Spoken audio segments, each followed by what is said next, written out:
নমস্কার বন্ধুরা, আজকে বানাচ্ছি তেঁতুলের চাটনি, যেটা দই বড়া বা পাপড়ি চাটের সঙ্গে আমরা খেতে খুব আনন্দ পাই।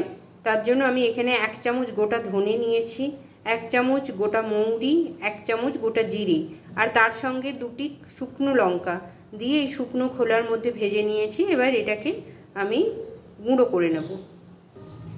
এখানে আমি 100 গ্রাম পুরনো তেঁতুল ভিজিয়ে রেখেছি এবং তার পাল্পটা আমি বের করে নেব। এখানে তেঁতুলের পাল্পটা বের করে নিয়েছি। এখানে মশলাটা একটু দরদরে করে গুঁড়ো করে নিয়েছি। আর এখানে নিয়েছি পরিমাণ মতো নুন, কিছুটা গোলমরিচ আর বিট নুন। যেহেতু আমি এখানে 100 গ্রাম তেঁতুল নিয়েছি, তাই এখানে 200 গ্রাম আমি মিষ্টিটা নেব। সেই জন্য 100 গ্রাম চিনি আর 100 গ্রাম আখের গুড় নিয়েছি।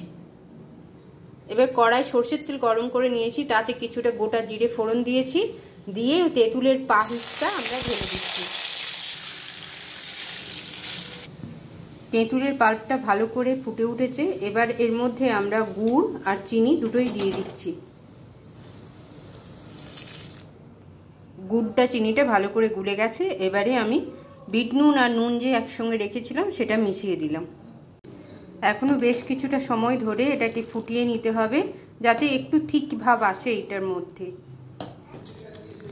আমাদের তেঁতুলের চাটনি প্রায় হয়ে এসছে। এবার ওই ভেজে রাখা গুঁড়ো মশলা আর গোলমরিচের গুঁড়ো দিয়ে দিচ্ছি ওপর থেকে। আমাদের তেঁতুলের চাটনি তৈরি হয়ে গেছে। দেখুন কি সুন্দর দেখতে হয়েছে। এইভাবে বাড়িতে একবার তৈরি করবেন আর জানাবেন কেমন লাগলো। তাহলে আজকে এই পর্যন্তই। নমস্কার।